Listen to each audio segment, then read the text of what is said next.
വരും കാലം ഒരു നാളിൽ യേശു വന്നിടും. അന്ത്യകാഹളം ധ്വനിക്കുന്ന നേരമാണത്. പകലല്ല, സന്ധ്യയല്ല, രാത്രിയുമല്ല, താതൻ മാത്രം അറിയുന്ന നേരമാണത്. വരും കാലം ഒരു നാളിൽ യേശു വന്നിടും. അന്ത്യകാഹളം ധ്വനിക്കുന്ന നേരമാണത്.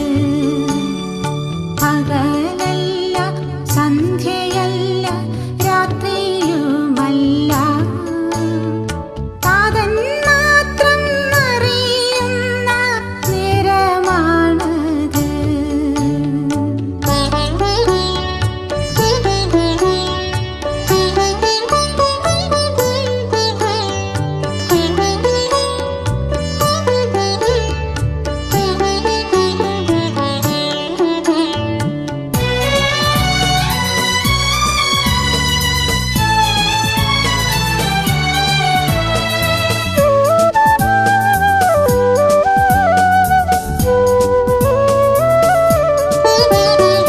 മധ്യാകാശെ എതിരേൽക്കാൻ സഭ പോയിടും.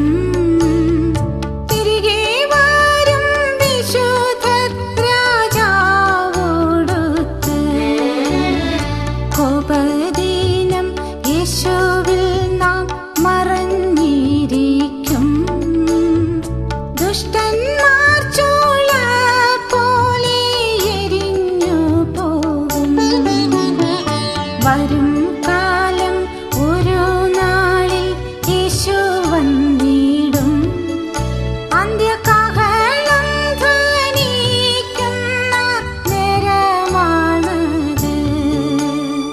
പകലല്ല, സന്ധ്യയല്ല, രാത്രിയുമല്ല, താതൻ മാത്രം അറിയുന്ന നേരമാണത്.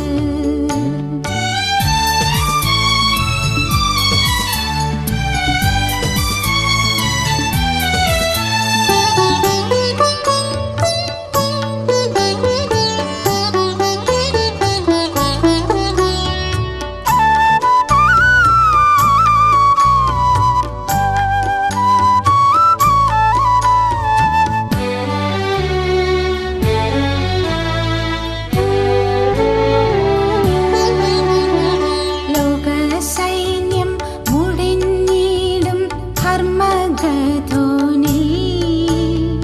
ഭൂമിയെല്ലാം തീഷ്ണാഗ്നിക്കു ഇരയായിടും.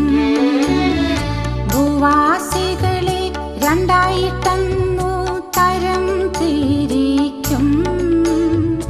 ദുഷ്ടന്മാർക്ക് എരിതീയും രാജ്യം വിശുദ്ധർക്കും. വരും കാലം ഒരു നാളിൽ യേശു വന്നിടും. അന്ത്യകാഹളം ധ്വനിക്കുന്ന നേരമാണത്. കരങ്ങൾ ഉയർത്തി കർത്താവിന്റെ മഹത്വം കൊടുക്കുക. ഹല്ലേലൂയ. ഒന്നുകൂടെ ഹല്ലേലൂയ, ഒന്നുകൂടെ ഹല്ലേലൂയ. ബഹുമാന്യരായ ദൈവത്തിന്റെ ദാസന്മാർ, ഇവിടെ സന്നിഹിതരായിരിക്കുന്ന മാതാപിതാക്കൾ, സഹോദരി സഹോദരന്മാർ, കുഞ്ഞുങ്ങൾ, നിങ്ങൾക്ക് എല്ലാവർക്കും വാഴ്ത്തപ്പെട്ടവനായ യേശുക്രിസ്തുവിന്റെ ധന്യമുള്ള നാമത്തിൽ വന്ദനങ്ങൾ അറിയിക്കുന്നു. ഒരു രാത്രിയിൽ കൂടെ കർത്താവിന്റെ വചനവുമായി നിൽക്കുവാൻ ദൈവം എന്റെ ജീവിതത്തിൽ അനുവദിച്ച ഈ അനുഗ്രഹീതമായ വേളയ്ക്കായി ഞാൻ ദൈവത്തിന് നന്ദി പറയുന്നതോടൊപ്പം എനിക്കിങ്ങനെ ഒരു അവസരം ഒരുക്കി തന്ന യോഗത്തിന്റെ സംഘാടകർക്ക് എന്റെ ഹൃദയാംഗമായ നന്ദി അറിയിക്കുന്നു. നിങ്ങൾക്ക് എല്ലാവർക്കും എന്റെ നന്ദി അറിയിക്കുന്നു. ദൈവമായ കർത്താവ് നമ്മളെ അനുഗ്രഹിക്കുമാറാകട്ടെ. യെശയ്യാ പ്രവാചകന്റെ പുസ്തകം 44-ാം അധ്യായത്തിന്റെ അവസാന വാക്യങ്ങളും 45-ന്റെ 1 മുതലുള്ള വാക്യങ്ങളും ഇന്നത്തെ ചിന്തയ്ക്ക് വേണ്ടി നമുക്ക് വായിക്കാം. ഞാൻ ആഴിയോടെ ഉണങ്ങിപ്പോക, നിന്റെ നദികളെ ഞാൻ വറ്റിച്ചു കളയുമെന്ന് കൽപ്പിക്കുന്നു. കോരേസ് എന്റെ ഇടയൻ, അവൻ എന്റെ ഹിതമൊക്കെയും നിവർത്തിക്കുമെന്ന് യെരൂശലേം പണിയപ്പെടും, മന്ദിരത്തിന് അടിസ്ഥാനമിടുമെന്നും ഞാൻ കൽപ്പിക്കുന്നു. ഞാൻ ഈ വാക്യം ഇവിടെ വായിക്കാം. കോരശന്റെ ഇടെ അവന്റെ ഹിതമൊക്കെയും നിവർത്തിക്കും എന്നും ആ നെരിശിലെ പണിയപ്പെടും, മന്ദിരത്തിന് അടിസ്ഥാനമിടുമെന്നും ഞാൻ കൽപ്പിക്കുന്നു. യഹോവ തന്റെ അഭിഷക്തനായ കോരശനോട് പ്രകാരം അരുളി ചെയ്യുന്നു, അവന് ജാതികളെ കീഴടക്കി രാജാക്കന്മാരുടെ അരക്കച്ചുകളെ അഴിക്കേണ്ടതിനും കതകുകൾ അവന് തുറന്നിരിക്കേണ്ടതിനും വാതിലുകൾ അടയാതിരിക്കേണ്ടതിനും ഞാൻ അവന്റെ വലം കൈ പിടിച്ചിരിക്കുന്നു. ഞാൻ നിനക്ക് മുൻപായി ചെന്ന് ദുർഘടങ്ങളെ നിരപ്പാക്കുകയും താമ്രവാതിലുകളെ തകർത്ത് ഇരുമ്പോടാമ്പലുകളെ ഖണ്ഡിച്ചുകളയുകയും ചെയ്യും. നിന്നെ പേര് ചൊല്ലി വിളിക്കുന്ന ഞാൻ യഹോവ, ഇസ്രായേലിന്റെ ദൈവം തന്നെ എന്ന് നീ അറിയേണ്ടതിന് ഞാൻ നിനക്ക് ഇരുട്ടിലെ നിക്ഷേപങ്ങളെയും മറുവിടങ്ങളിലെ ഗുപ്തനിധികളെയും എന്റെ ദാസനായ യാക്കോബിൻ നിമിത്തവും എന്റെ വൃദ്ധനായ ഇസ്രായേൽ നിമിത്തവും ഞാൻ നിന്നെ പേർ ചൊല്ലി വിളിച്ചിരിക്കുന്നു. നീ എന്നെ അറിയാതിരിക്കെ ഞാൻ നിന്നെ ഓമെന്ന് പേർ ചൊല്ലി വിളിച്ചിരിക്കുന്നു. ഞാൻ യഹോവയാകുന്നു, മറ്റൊരുത്തനുമില്ല, ഞാനല്ലാതെ ഒരു ദൈവവുമില്ല. വചനങ്ങൾക്കായി നമുക്ക് വീണ്ടും ദൈവത്തെ സ്തുതിക്കാം. ഒന്നുകൂടെ. ദൈവം എത്ര നല്ലവനാണ്. കർത്താവ് നമ്മുടെ മധ്യത്തിലുണ്ടല്ലോ. കർത്താവിന്റെ ആലോചനകൾക്കായി ഞാൻ ദൈവത്തെ സ്തുതിക്കുന്നു. ദൈവത്തിന്റെ ആലയം നഷ്ടപ്പെട്ട ദൈവജനം, ദൈവിക ആരാധന നഷ്ടപ്പെട്ട ദൈവജനം വിജാതീയരാൽ പിടിക്കപ്പെട്ട അടിമകളായിട്ട് പ്രവാസികളായി കഴിയുന്ന കാലത്ത് ഇനി തങ്ങൾക്ക് തങ്ങളുടെ മാതൃരാജ്യത്തിലേക്ക് പോകാൻ കഴിയുമെന്നുള്ള പ്രതീക്ഷ ഒന്നുമില്ലാതിരിക്കെ, ഇനി അവർക്കൊരു ആരാധനയും ഉണ്ടാകുമെന്നുള്ള ചിന്തകളൊന്നുമില്ലാതിരിക്കെ, അടിമകളായി കഴിയുന്ന കാലത്ത് ഒരു പ്രവാചകൻ എഴുന്നേറ്റ് പറയുകയാണ്, ഞാൻ നിങ്ങൾക്ക് വേണ്ടി വാതിലുകൾ തുറക്കും. സ്തോത്രം, സ്തോത്രം. ഞാൻ നിങ്ങൾക്ക് വേണ്ടി ഇരുമ്പോടാമ്പലുകളെ ഖണ്ഡിച്ചു കളയും. ഞാൻ നിങ്ങൾക്ക് വേണ്ടി ദുർഘടങ്ങളെ നിരപ്പാക്കും. അടുത്ത വ്യക്തിക്ക് കൈ ഒന്ന് കൊടുത്ത് പറഞ്ഞാട്ടെ, സന്തോഷത്തോടെന്ന് പറഞ്ഞാട്ടെ, കർത്താവ് നിങ്ങൾക്ക് വേണ്ടി വാതിലെ തുറക്കും. വിശ്വാസത്തോടെന്ന് പറഞ്ഞാട്ടെ, ദൈവമക്കളെ, കർത്താവ് നിങ്ങൾക്ക് വേണ്ടി വാതിലുകളെ തുറക്കും. സന്തോഷത്തോടെന്ന് പറഞ്ഞ് കർത്താവ് നിന്റെ ജീവിതത്തിലെ ദുർഘടങ്ങളെ നിരപ്പാക്കും.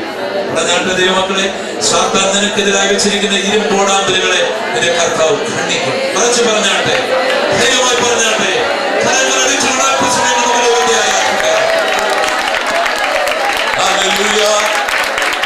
രാത്രിയിൽ കർത്താവ് തന്റെ ഭക്തന്മാർക്ക് വേണ്ടി വാതിലുകൾ തുറക്കട്ടെ, തന്റെ മക്കൾക്ക് വേണ്ടി വാതിലുകൾ തുറക്കട്ടെ. അന്ധകാലത്തെ വിശുദ്ധങ്ങൾ വെച്ചിരിക്കുന്ന ഈ ഇരുമ്പോടാമ്പലുകളെ നമ്മുടെ കർത്താവ് ഖണ്ഡിച്ചു കളയട്ടെ. ദൈവത്തിന്റെ ഹിതം ചെയ്യുവാൻ ഇറങ്ങി വരുന്ന തന്റെ അഭിഷക്തന്മാർക്ക് വേണ്ടി വാതിലുകൾ തുറക്കുവാൻ ശക്തിയുള്ള കർത്താവ് ഈ രാത്രിയിൽ ഇവിടെ വന്നിട്ടുണ്ട്. യേശു പറയുകയാണ്, ഞാൻ അടച്ചാൽ ആർക്കും തുറക്കുവാൻ കഴിയുകയില്ല, ഞാൻ തുറന്നാൽ ആർക്കും അടയ്ക്കുവാനും കഴിയുകയില്ല. കർത്താവ് നിനക്ക് വേണ്ടി ഒരു വാതിൽ തുറന്നാൽ അതിനെ അടയ്ക്കുവാൻ കഴിവുള്ള ഒരുത്തരും ജനിച്ചിട്ടില്ല, ഇപ്പോൾ ജീവിക്കുന്നില്ല, നാളെ ജനിക്കുകയുമില്ല. കാരണം നിന്റെ ദൈവശക്തനാണ്.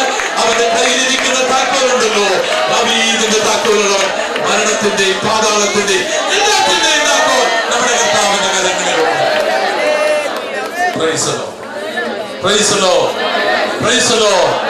ഡോക്ടർമാർക്ക് നിരപ്പാക്കുവാൻ കഴിയാത്ത ദുർഘടങ്ങൾ ഇവിടെ കോരശനോട് പറയുകയാണ്, ഞാൻ നിനക്ക് മുൻപായി കടന്നുപോയി ദുർഘടങ്ങളെ നിരപ്പാക്കും. നമുക്ക് നിരപ്പാക്കാൻ കഴിയുന്ന പല കുഴികളുണ്ട്. ചില കുഴികൾ ചില ദുർഘടങ്ങൾ നമുക്ക് നിരപ്പാക്കാൻ കഴിയില്ല. ഒരു സംഭവം എന്റെ അനുഭവത്തോടുള്ള ബന്ധത്തിൽ ഞാൻ ഓർമ്മിപ്പിക്കാം. ഒരു സൂസൻ എന്ന് പറയുന്ന ഒരു സിസ്റ്റർ, ഇലന്തൂരുകാരിയായ ഒരു സഹോദരി, തന്റെ ഭർത്താവ് ബിജുവുമായിട്ട് പട്ടിപ്പള്ളിയിൽ എന്റെ ഭവനത്തിൽ പ്രാർത്ഥനയ്ക്കായിട്ട് ഒരു ദിവസം കടന്നു. അവരൊരു ബിസിനസ്സുകാരാണ്. സൂസന MSc നഴ്സിംഗ് കഴിഞ്ഞിട്ട് സഹോദരിയാണ്. അവർ ജർമ്മനിയിൽ അവരുടെ ബിസിനസ്സിനോടുള്ള ബന്ധത്തിൽ പോയിട്ട് മടങ്ങി വരുന്ന വേളയിൽ സൂസന് ശക്തമായ വയറ്റുവേദന ഉണ്ടായി. അവരെത്ര കാര്യമാക്കിയില്ല. അത് വളരെ ദുസ്സഹമായി. ഒരു വിധത്തിൽ ലാൻഡ് ചെയ്താൽ മതി, വീട്ടിൽ വന്നാൽ മതി എന്നായി. അവസാനം ഈ വയറ്റുവേദന അവരെ ബോധാവസ്ഥയിലേക്ക് നയിച്ചു. കോഴഞ്ചേരി പുയ്യാനി ഹോസ്പിറ്റലിൽ സൂസനെ കൊണ്ടുപോയി. എളുപ്പം ഡോക്ടർ സ്കാൻ ചെയ്തപ്പോൾ ഒരു ഞെട്ടിക്കുന്ന വാർത്തയാണ് അവർക്ക് കിട്ടിയത്. രണ്ടുപേരും വിദ്യാസമ്പന്നായിരുന്നു. ബിജു ഒരു കെമിസ്റ്റാണ്, ഷേലത്ത് അതേ ബിസിനസ് ചെയ്യുന്നു, റാന്നിക്കാരനാണ് സഹോദരൻ. സൂസന്റെ റൈറ്റ് ആൻഡ് ലെഫ്റ്റ് ഓവറികളിൽ 9 സിസ്റ്റ്. ഇന്ന് മെഡിക്കൽ സയൻസ് പുരോഗമിച്ചിരിക്കുന്ന കാലത്ത് സിസ്റ്റ് ഒരു വിഷയമല്ല. ഒരു യൂട്രസ് ഒരു മൂവിലൂടെയോ മറ്റെന്തെങ്കിലും ചികിത്സയിലൂടെയോ ഒക്കെ അത് മാറ്റുവാനുള്ള ഒത്തിരി സാധ്യതകൾ ഇന്ന് കേരളത്തിൽ നമുക്കുണ്ട്. പക്ഷേ അതിൽ ചിലതൊക്കെ വളരെ പഴുത്ത് പൊട്ടാറായ ഒരവസ്ഥ അതായിരുന്നു ഈ ദുസ്സഹമായ അവസ്ഥയ്ക്ക് കാരണം. അങ്ങനെ ഒരു സിസ്റ്റം പൊട്ടി അത് വലിയ അപകടമായി തീരും. അതുകൊണ്ട് ഒരു ഇമ്മീഡിയറ്റ് ഓപ്പറേഷൻ അല്ലാതെ ഡോക്ടറിന് സജസ്റ്റ് ചെയ്യുവാനൊന്നും ഉണ്ടായിരുന്നില്ല. അവരെ സംബന്ധിച്ചിടത്തോളം അതൊരു അപകട മേഖല അല്ലെങ്കിലും ന്യൂലി മാരീഡ് ആയിരുന്നവർ കുഞ്ഞുങ്ങളുണ്ടായിരുന്നില്ല. ഒരു ഭയാനകമായ ദുർഘടമായിരുന്നു അവരുടെ ജീവിതത്തിൽ. രോഗമല്ല വിഷയം. ഒരു ചികിത്സയ്ക്ക് വിധേയമാക്കി സിസ്റ്റുകളെല്ലാം മാറ്റുവാൻ തക്കവണ്ണം അനുവദിക്കുവാൻ ഇപ്പോൾ സാധ്യമല്ലാത്ത നിലയിൽ ചിലതൊക്കെ പഴുത്ത അനുഭവങ്ങളിലായി ഓപ്പറേഷൻ അല്ലാതെ മറ്റൊന്നുമില്ല. ഭയങ്കരമായ ഒരു ദുർഘടമായ വേണ്ടി എന്ത് ചെയ്യണമെന്ന് അറിഞ്ഞുകൂടാ. യൂട്രസ് റിമൂവ് ചെയ്ത് കഴിഞ്ഞാൽ പിന്നെ ഇന്നത്തെ പശ്ചാത്തലത്തിൽ ഓവറി റിമൂവ് ചെയ്ത് കഴിഞ്ഞാൽ പിന്നെ അവർ കുഞ്ഞുങ്ങളില്ലാതെ കഴിയേണ്ടി വരും. അതവർക്ക് ചിന്തിക്കുവാൻ പോലും കഴിയുന്നില്ല. അവര് പ്രാർത്ഥിക്കുന്നതുകൊണ്ടോ ദൈവാത്മ പ്രേരണയിൽ ഞങ്ങളുടെ വീട്ടിലേക്ക് കടന്നു. ഞാൻ ഇന്ന് നമ്മൾ ഓർക്കുന്നു ആ സഹോദരി ദൈവസേനയിൽ മുട്ടുമുട്ടി. എനിക്കറിയാം അതൊരു ഭയാനകമായ ദുർഘടമാണ്. മരുന്നിന് പരിഹരിക്കുവാൻ കഴിയാത്തൊരു ദുർഘടമാണ്. ഡോക്ടർമാർക്ക് പരിഹരിക്കുവാൻ കഴിയാത്ത ദുർഘടമാണ്. ഞാൻ പോയാൽ നിങ്ങൾ പോയാൽ ആ ദുർഘടമൊന്നും പരിഹരിക്കപ്പെടുകയില്ല. പക്ഷെ കർത്താവ് മുൻപിൽ നടന്നാൽ ഏത് ദുർഘടവും പരിഹരിക്കപ്പെടും. ദൈവം കോരശനോട് പറഞ്ഞു, ദുർഘടങ്ങൾക്ക് മുൻപായി ഞാൻ കടന്നുപോയി നിരപ്പാക്കാം. നമ്മൾ കടന്നുപോയാൽ അത് കുറെ കൂടെ സങ്കീർണമാകും. നമ്മൾ നമ്മുടെ ബുദ്ധി ഉപയോഗിച്ചാൽ കുറെ കൂടെ സങ്കീർണമാകും. അത്ഭുതം എന്ന് പറയട്ടെ, സൂസന്റെ വയറ്റുവേദന മാറി. അടുത്ത സ്കാനിൽ ഒരു സിസ്റ്റമില്ല. അതിന് പകരമായി ദൈവം അവർക്കൊരു കുഞ്ഞിനെ കൊടുത്തു. മാത്യു. ആ കുഞ്ഞിനെ എന്റെ കരങ്ങളിൽ വഹിച്ച് കർത്തൃസംഘത്തിൽ സമർപ്പിക്കുവാൻ ദൈവം എനിക്ക് ഭാഗ്യം നൽകി. ഇന്ന് രാത്രിയിൽ എന്നെ കേൾക്കുന്ന ദൈവത്തിന്റെ പൈതലെ, നിന്റെ ജീവിതത്തിലെ ദുർഘടങ്ങൾ എന്തുമായിക്കൊള്ളട്ടെ, ഈ കർത്താവ് നടക്കുവാൻ അനുവദിച്ചാൽ അവിടെ പരിഹാരം. സ്തോത്രം, സ്തോത്രം, സ്തോത്രം, സ്തോത്രം. നിന്റെ വിദ്യാഭ്യാസം പോയാൽ ഒരു പക്ഷേ പരിഹരിച്ചെന്ന് വരികയില്ല. നിന്റെ ആരോഗ്യം പോയാൽ ഒരു പക്ഷേ പരിഹരിച്ചു എന്ന് വരികയില്ല. നിന്റെ ജ്ഞാനം പോയാൽ ഒരു പക്ഷേ പരിഹരിച്ചു എന്ന് വരികയില്ല. നിങ്ങളുടെ സംഘടന പോയാൽ ഒരു പക്ഷേ പരിഹരിച്ചു എന്ന് വരികയില്ല. പക്ഷെ കർത്താവ് പോയാൽ അവർ ദുർഘടങ്ങളെ നിരപ്പാക്കിക്കൊണ്ടേയിരിക്കും.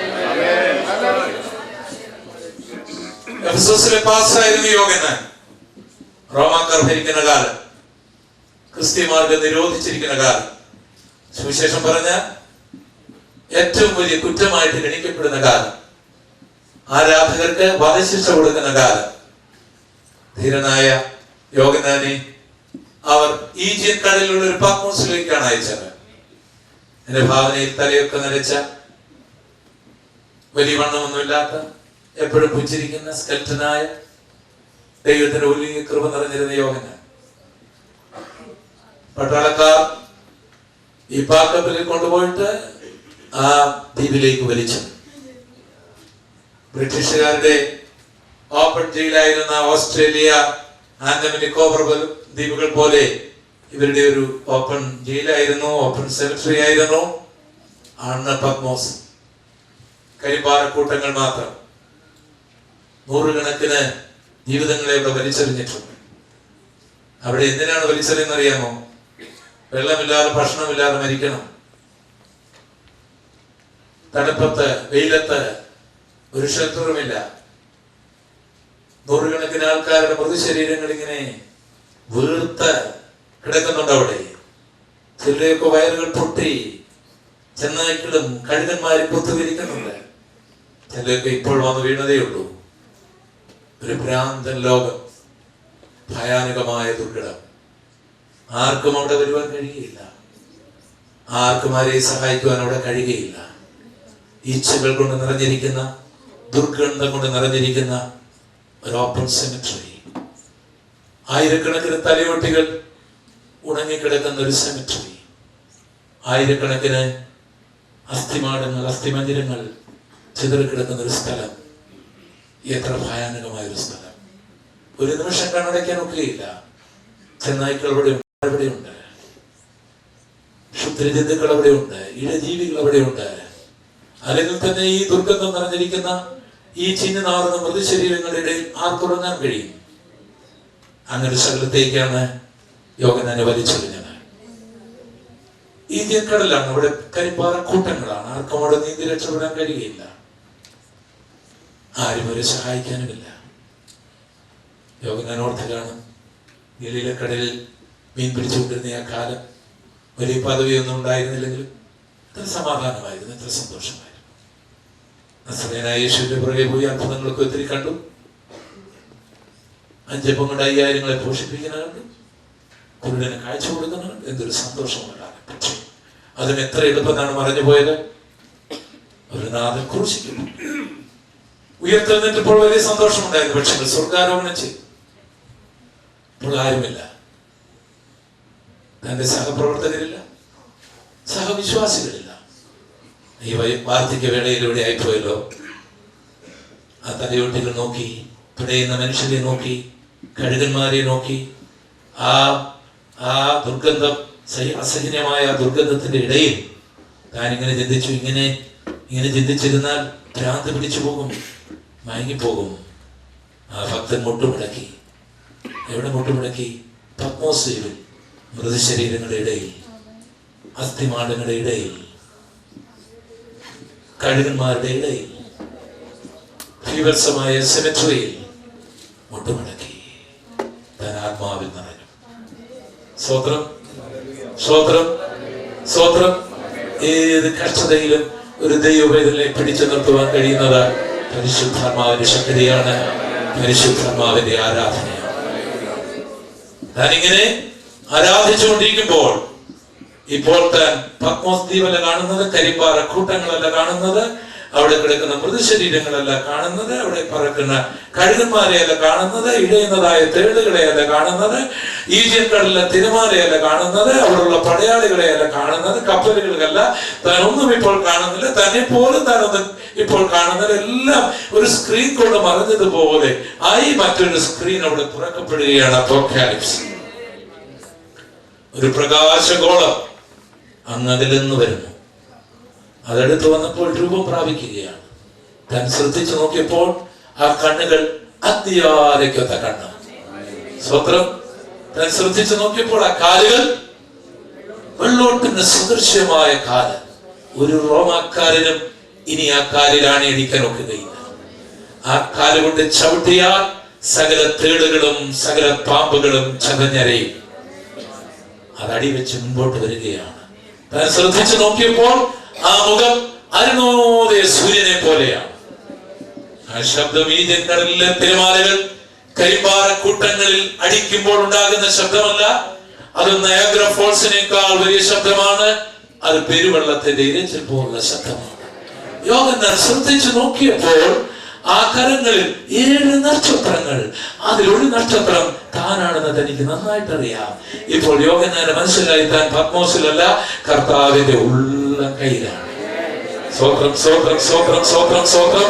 തന്റെ അടുക്കലേക്ക് വന്ന് ആ രൂപം പറയുകയാണ്, യോഹന്നാനെ, ഞാൻ മരിച്ചവനായിരുന്നു, പക്ഷെ ഞാൻ ജീവിക്കുന്നു. എനിക്ക് നിന്റെ അടുക്കലേക്ക് വരുവാൻ തടസ്സമുള്ള ഒരു ദുർഘടവുമില്ല കേട്ടോ. ആ ദുർഘടങ്ങൾ മുഴുവൻ മാറുകയാണ്. ആ ദുർഗന്ധത്തിന്റെ ദുർഘടങ്ങൾ, ആ മൃതശരീരത്തിന്റെ ദുർഘടങ്ങൾ, ആ നിയമത്തിന്റെ ദുർഘടങ്ങൾ, ആ ജയിലിന്റെ ദുർഘടങ്ങൾ, എല്ലാ ദുർഘടങ്ങളും മാറിയിട്ട് വെളിപ്പാടുകൾ 1, വെളിപ്പാടുകൾ 2, വെളിപ്പാടുകൾ 3, വെളിപ്പാടുകൾ 4 എന്നുള്ള നിലയിൽ ഒരു കെട്ടിടത്തിന്റെ മേൽക്കൂര പോലെ വേദപുസ്തകത്തിന്റെ മേൽക്കൂരയായ വെളിപ്പാട് പുസ്തകം ദൈവം തന്റെ കരങ്ങളിലേക്ക് കൊടുക്കുകയാണ്. ഇന്ന് രാത്രിയിൽ എന്നെ കേൾക്കുന്ന ദൈവത്തിന്റെ പൈതലേ, നിനക്കിന്ന് ദുർഘടമായി എന്ന് നിനക്ക് തോന്നുന്ന മേഖലകളിൽ ഈ കർത്താവ് നടക്കുകയാണെങ്കിൽ, ഈ കർത്താവ് കടന്നു വരികയാണെങ്കിൽ, നിന്റെ ജീവിതത്തിന് മാറ്റം വരികയെന്ന് മാത്രമല്ല, നിന്റെ അവസ്ഥയ്ക്ക് മാറ്റം വരികയെന്ന് മാത്രമല്ല, ചരിത്രത്തിന് മറക്കുവാൻ കഴിയാത്ത ചിലതൊക്കെ നിന്റെ തൂലിക തുണ്ടിൽ നിന്ന് പുറത്തു വരുവാൻ ദൈവം ഇടയാക്കും. വിശ്വസിക്കേണ്ടവർ കരങ്ങളടിച്ച് ദൈവത്തെ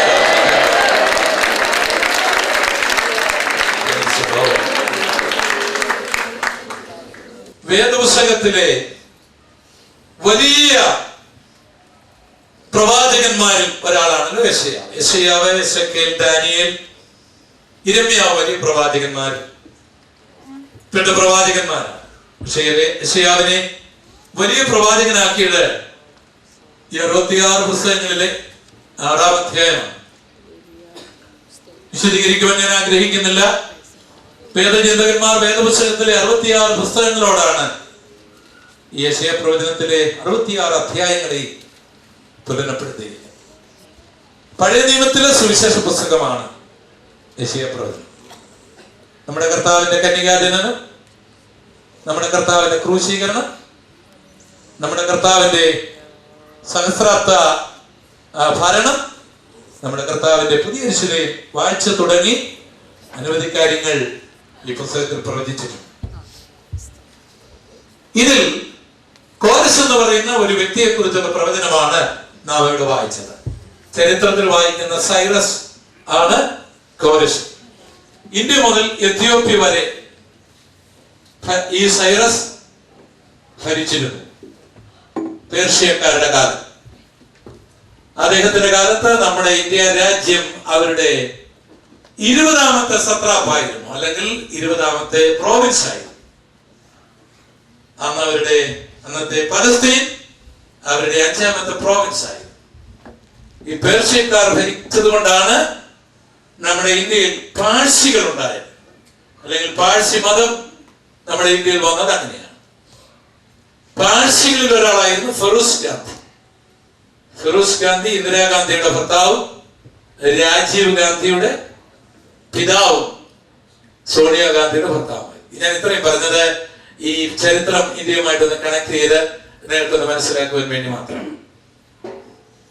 അദ്ദേഹം ജനിക്കുന്നതിന് മുൻപ്, അല്ലെങ്കിൽ സൈറസ് ജനിക്കുന്നതിന് മുൻപ്, കോരസ് ജനിക്കുന്നതിന് മുൻപ് യെശയ്യാവ് കോരസിനെ കുറിച്ച് പ്രവചിച്ചിരിക്കുന്ന ഒരു പ്രവചനമാണിത്.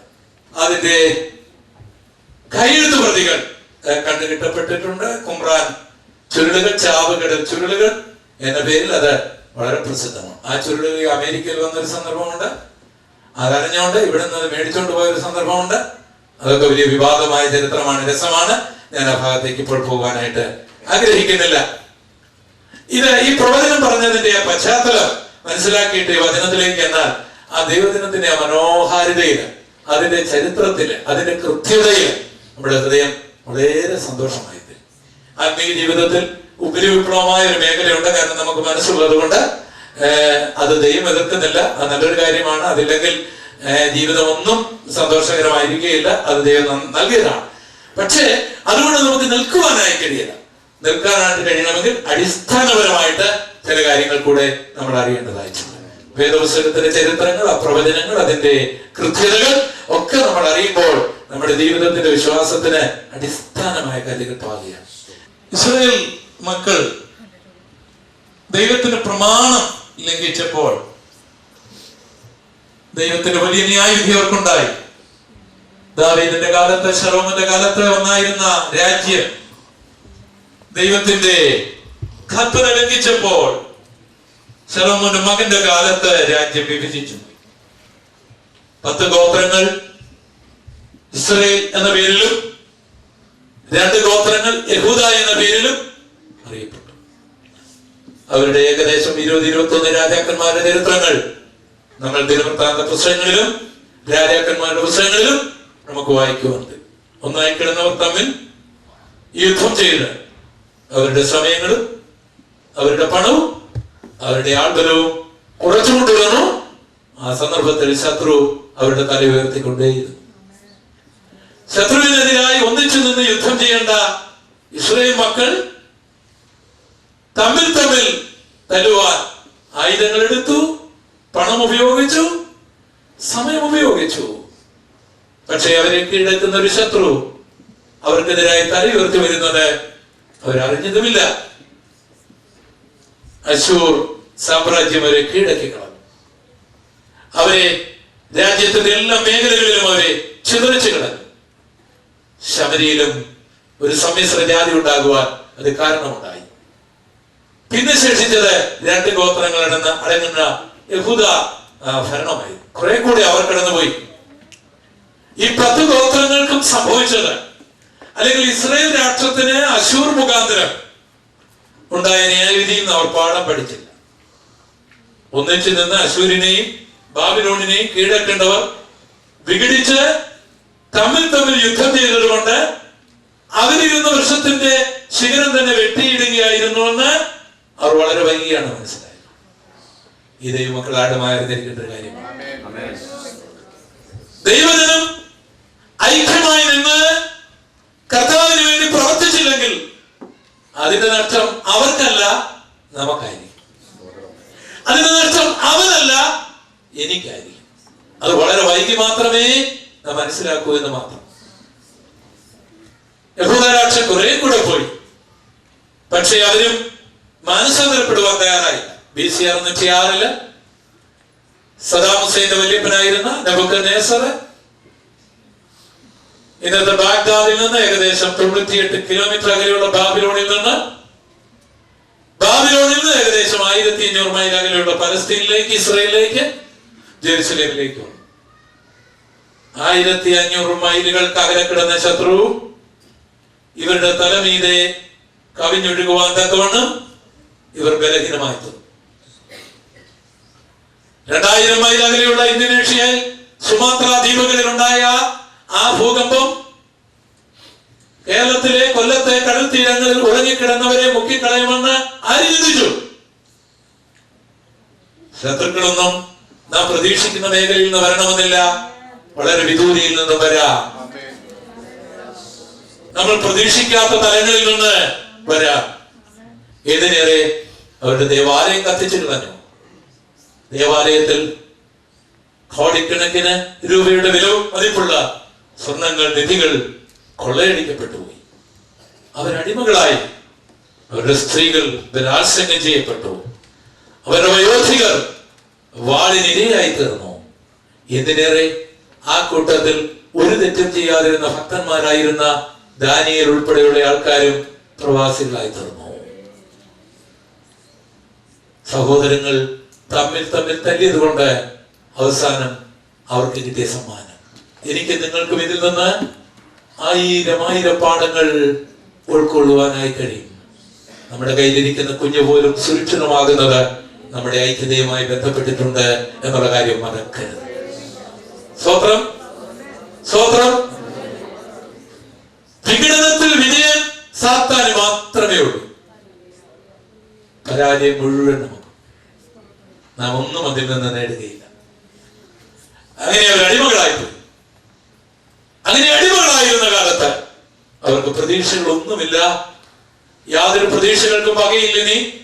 അവർക്ക് മടങ്ങി വരാൻ കഴിയില്ല. ഇന്നത്തെ യൂറോപ്പ്, ഇന്നത്തെ പല മേഖലകളെ അടക്കി ഭരിക്കുകയാണ് അന്ന് ബാബിലോൺ, അല്ലെങ്കിൽ അന്നത്തെ ഇറാഖ്, ഇന്നത്തെ പലസ്തീൻ മുഴുവൻ, ജോർഡൻ, സിറിയ, ഈജിപ്ത്, ലെബനോൻ, ഏഷ്യയുടെ പല ഭാഗങ്ങൾ മുഴുവൻ അവർ അടക്കി ഭരിക്കുകയാണ്. അന്ന് ലോകത്തിലെ ഏറ്റവും വലിയ സാമ്രാജ്യം. ഇന്നത്തെ അമേരിക്കയേക്കാൾ അന്നത്തെ ലോകത്തിൽ ഒരേറ്റവും വലിയവരായിരുന്നു. അതുകൊണ്ട് ദൈവജനത്തിന് യാതൊരു പ്രതീക്ഷയുമില്ലാതിരിക്കുമ്പോൾ പ്രവാചകൻ വിളിച്ചു പറയുകയാണ്, നിങ്ങൾക്ക് വേണ്ടി ഞാൻ ഒരുവനെ എഴുന്നേൽപ്പിക്കും. സ്തോത്രം, സ്തോത്രം, സ്തോത്രം, സ്തോത്രം. നിങ്ങളുടെ കഷ്ടത മാറ്റുവാൻ ഒരുവനെ ഞാൻ എഴുന്നേൽപ്പിക്കും. അവന് വേണ്ടി ഞാൻ വാതിലുകളെ തുറക്കും. അവന് വേണ്ടി ഞാൻ ഇരുമ്പോടാതിലുകളെ ഖണ്ഡിച്ചു. ഇത് മനസ്സിലാക്കണമെങ്കിലും കൂടെ ഒരു പശ്ചാത്തലം കൊണ്ട് മനസ്സിലാക്കണം. അന്നത്തെ ബാബിലോൺ സാമ്രാജ്യത്തിന്റെ അന്നത്തെ പട്ടണം, ആ പട്ടണത്തിന്റെ ചരിത്രങ്ങൾ ചരിത്രകാരന്മാർ പല നിലകളിൽ പറയുന്നത് കൊണ്ട് ഞാൻ ഈ പറയുന്നത് അത്ര അങ്ങോട്ട് ആധികാരികമായി കണക്കാക്കണ്ട. എങ്കിലും ഏകദേശം ഒരു രൂപം ഇങ്ങനെയാണ്. 60 മൈൽ ചുറ്റളവിൽ ആയിരുന്നു അവരുടെ പട്ടണം. ബാബിലോൺ സാമ്രാജ്യത്തിന്റെ പട്ടണം, അവരുടെ ക്യാപിറ്റൽ സിറ്റി 60 മൈൽ ചുറ്റളവുള്ള ഒരു പട്ടണം. യൂഫ്രട്ടീസ് നദി അതിന്റെ നടുക്കൂടെ ഒഴുകുന്നു. അതിന് ചുറ്റുമായിട്ട് 2 വലിയ കോട്ടകൾ. ഒരു കോട്ടയ്ക്ക് ഏകദേശം 87 അടി വീതിയും 100 അടി ഉയരം ഉണ്ടായിരുന്നതുമാണ് ചില ചരിത്രകാരന്മാർ പറയുന്നത്. ചിലർക്ക് അത് കൂടുതലുണ്ടെന്നും പറയുന്നുണ്ട്. ആ വലിയ കോട്ടയുടെ മുകളിൽ കാവൽ ഭടന്മാർ കാവൽ കാത്തുകൊണ്ട് നിൽക്കുകയാണ്. അതിന്റെ കഥകളെല്ലാം താമ്ര കഥകളാണ്. അതിനകത്ത് പിന്നെയും ഒരു മതിലുണ്ട്. അത് കഴിഞ്ഞാണ് ഈ രാജാവിന്റെ കൊട്ടാരം. അവിടെയായിരുന്നു ലോകത്തിലെ അത്ഭുതങ്ങളിൽ ഒന്നായ ഹാങ്ങിങ് ഗാർഡനും ഒക്കെ നെബൂഖദ്നേസറിന്റെ കാലത്ത് അവിടെ ഉണ്ടാക്കിയത്. അതിനകത്താണ് ഇസ്രായേലിൽ നിന്ന് കൊണ്ടുവന്നതായിട്ടുള്ള നിക്ഷേപങ്ങൾ. അവിടെ നിന്ന് കൊണ്ടുവന്നിട്ടുള്ള ആലയത്തിലെ പാത്രങ്ങളെല്ലാം കൊണ്ടുപോയി ഇവർ ഒളിച്ചു വെച്ചിരുന്നതും ആ സ്ഥലത്തായിരുന്നു. ഇവിടെ ദൈവം പറയുകയാണ്, ഈ യൂഫ്രട്ടീസ് നദി ഞാൻ വറ്റിച്ചു തരാം. അതാണ് ദുർഘടങ്ങൾ. താമ്രക്കഥകളെ ഞാൻ തുറന്നു തരാം. അവിടെ ഇട്ടിരിക്കുന്ന ഓടാമ്പലുകളെ ഞാൻ ഖണിച്ചു തരാം. ഇസ്രായേലിൽ നിന്ന് നെബൂഖദ്നേസർ മോഷ്ടിച്ചു കൊണ്ടുപോയ നിക്ഷേപങ്ങൾ ഞാൻ മടക്കി തരാം. അതിനുവേണ്ടി എന്റെ ദാസനായ കോരശിനെ ഞാൻ അഭിഷേകം ചെയ്തിരിക്കുകയാണ്.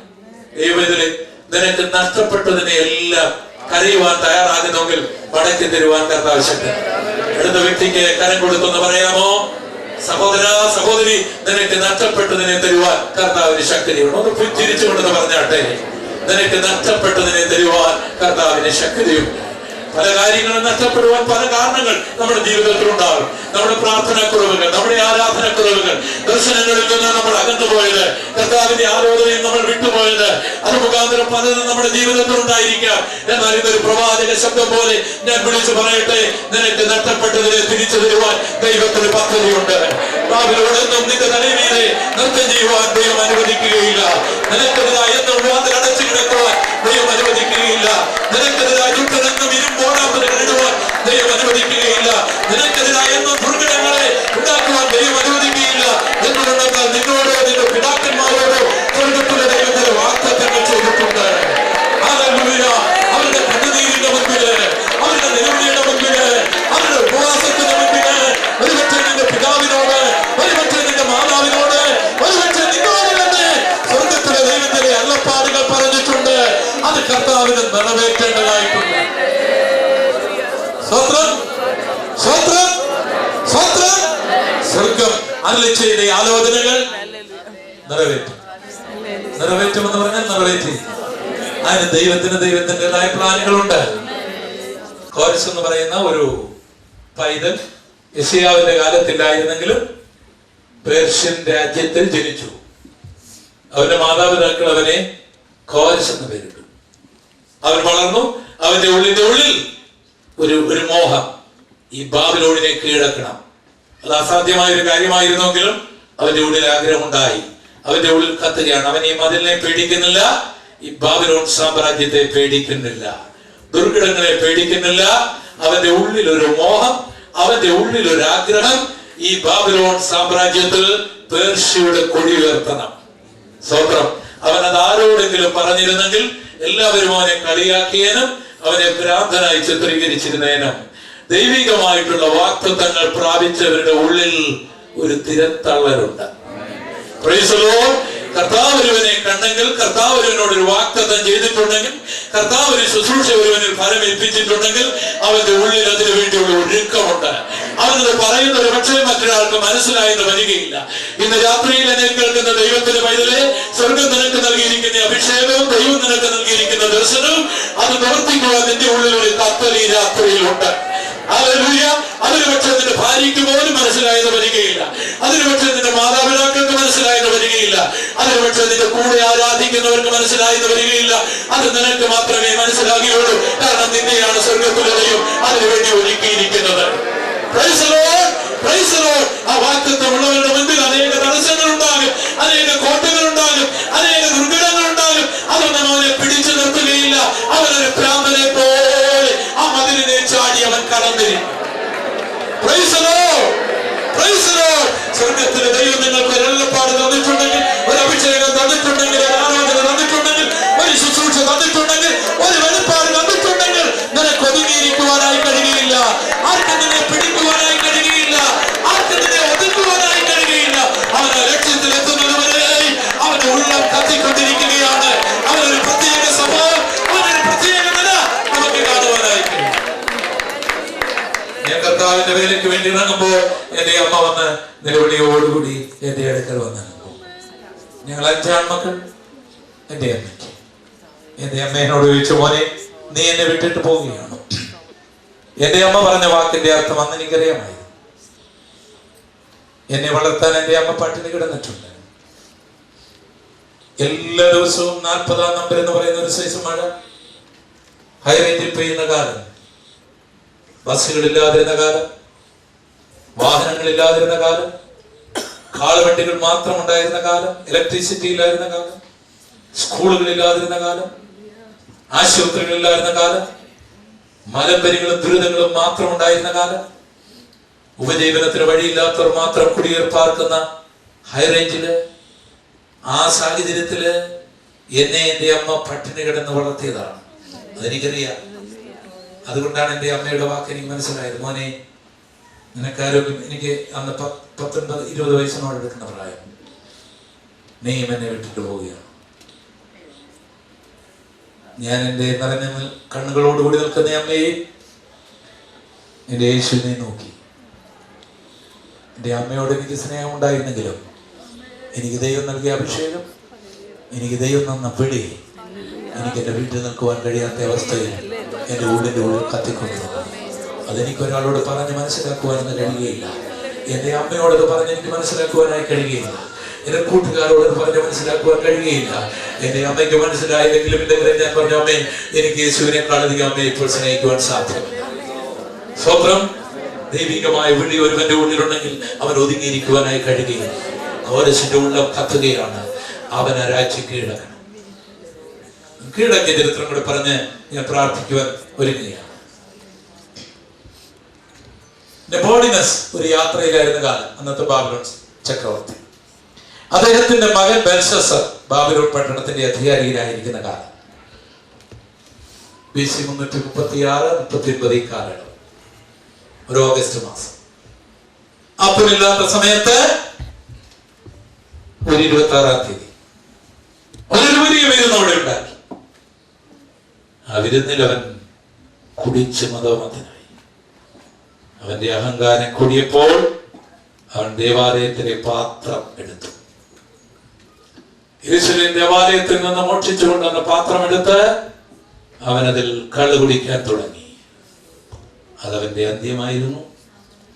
അത് സാമ്രാജ്യത്തിന്റെ അന്ത്യമായി.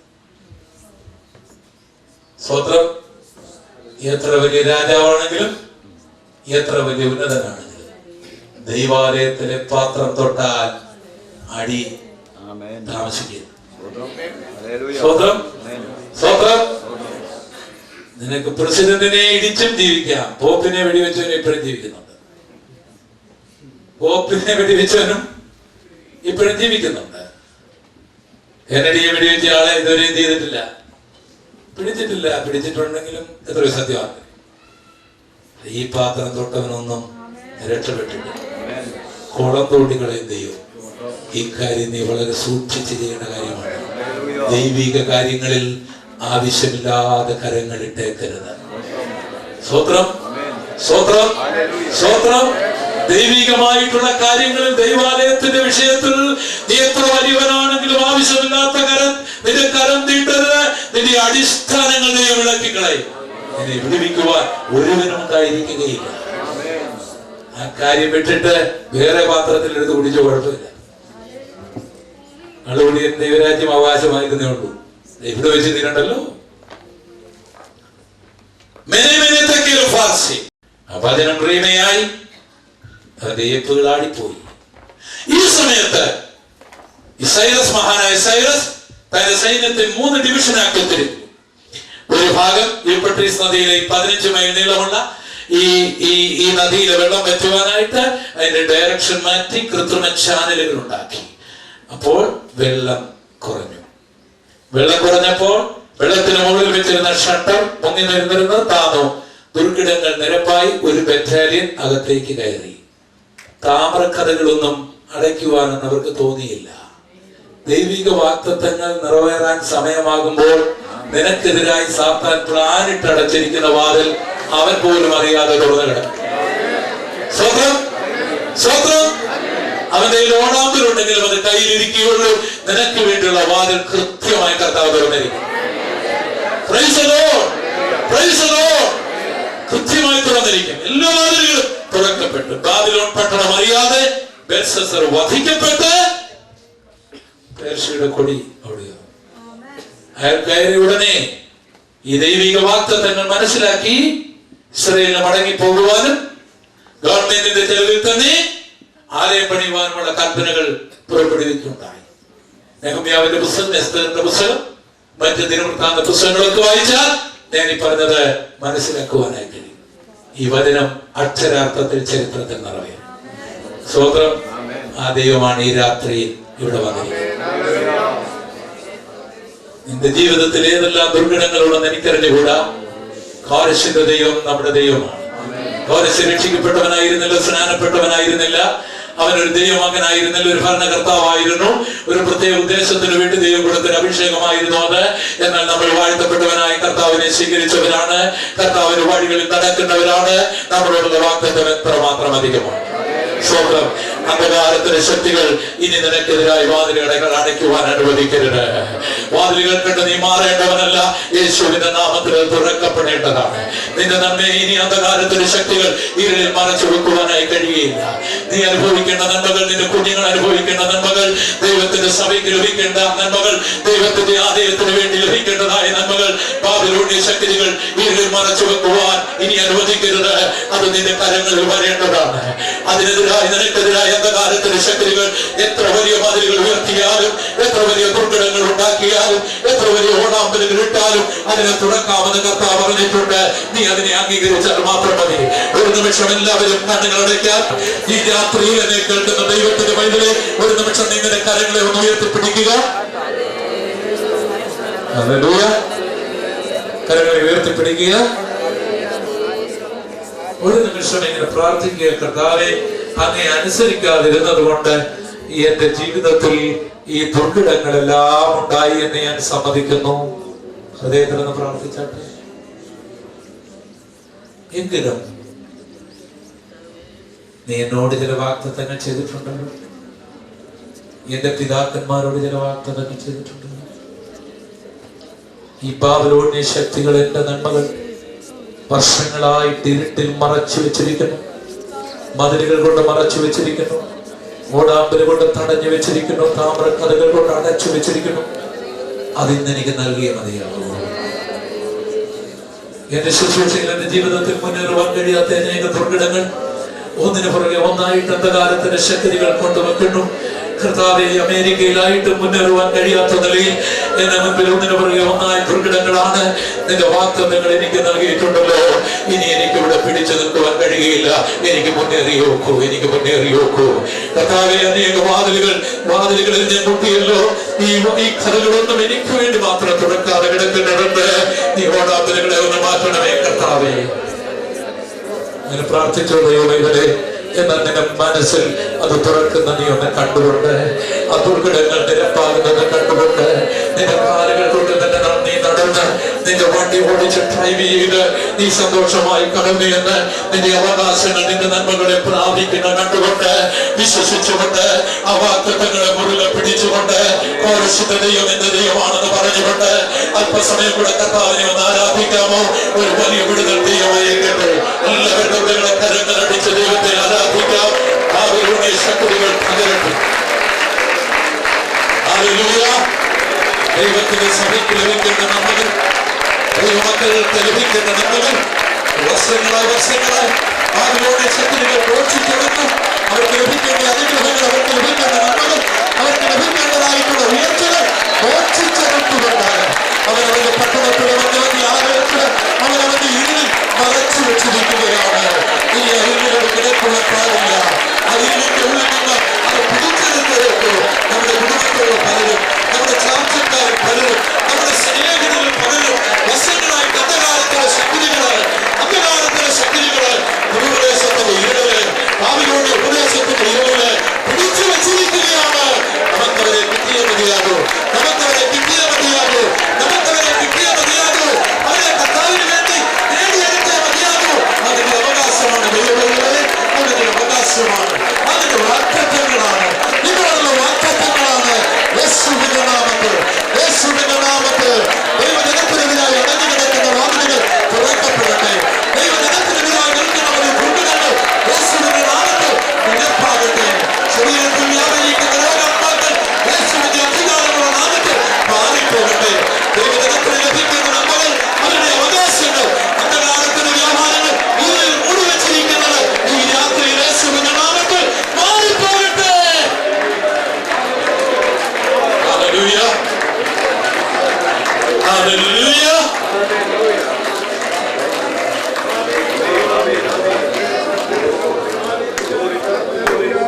നിങ്ങളിൽ എത്ര പേരോട് പരിശുദ്ധാത്മാവ് ഇടപെട്ടു എന്ന് എനിക്ക് അറിഞ്ഞുകൂടാ. ദൈവത്തിന്റെ വചനം എല്ലാവരോടുമാണ്.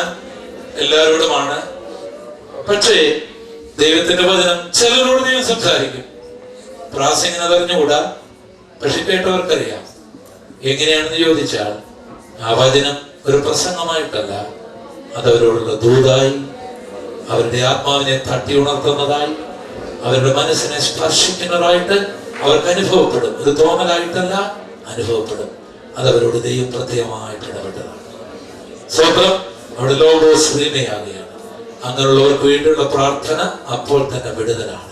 കാരണം കർത്താവരോട് ഇടപെട്ടുവല്ലോ, എന്നോട് ദൈവത്തിന്റെ ആത്മാവ് ഇടപെട്ടു, ഞാൻ എന്നെ കർത്താവിന്റെ സന്നിധിയിൽ അർപ്പിക്കുന്നു, പരിശുദ്ധാത്മാവിനോട് വ്യക്തമായി ഇടപെട്ടു എന്ന് ബോധ്യമായവർ മാത്രം കരങ്ങൾ ഉയർത്താം. അവർ ഉയർത്തിപ്പിടിച്ച കരവുമായ ദൈവസന്നിധിയിൽ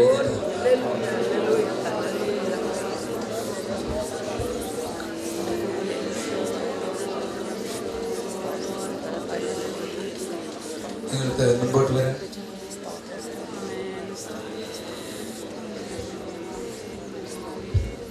കരങ്ങൾ ഉയർത്തിപ്പിടിച്ചാട്ടെ. ഒരു നിമിഷം നിങ്ങൾ ഏതിനു വേണ്ടി സമർപ്പിക്കപ്പെട്ടു അതിനുവേണ്ടി പ്രാർത്ഥിച്ചാട്ടെ. കർത്താവേ, അവിടുത്തെ സന്നിധിയിൽ അവിടുത്തെ പരിശുദ്ധാത്മാവിന്റെ സ്പർശനത്താൽ എഴുന്നേറ്റ് നിൽക്കുന്ന പ്രിയപ്പെട്ടവരുടെ ആവശ്യങ്ങൾ ഇന്ന് രാത്രിയിൽ നിറവേറ്റുവാൻ നീ ഇവിടെ വന്നിട്ടുണ്ടല്ലോ. വാതിലുകളെ തുറക്കുന്നവനെ, ദുർഘടങ്ങളെ നിരപ്പാക്കുന്നവനെ, ഇരുട്ടിന്റെ നിക്ഷേപങ്ങളെ തന്റെ ജനത്തിന് കൊടുക്കുന്ന ദൈവമേ, തന്റെ മക്കൾക്ക് വേണ്ടി നടകൊടുന്നവനെ, അവിടുത്തെ കരസ്പർശനം, അവിടുത്തെ മുറിഞ്ഞ കരം, അവിടുത്തെ ക്രൂശിതമായ കരം, അരക്തമൊലിക്കുന്ന കരം എന്റെ മക്കളുടെ ശിരസിന്മേൽ ഈ രാത്രിയിൽ കരുതുന്നവൻ ഞാനല്ലയോ,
ധ്യാനം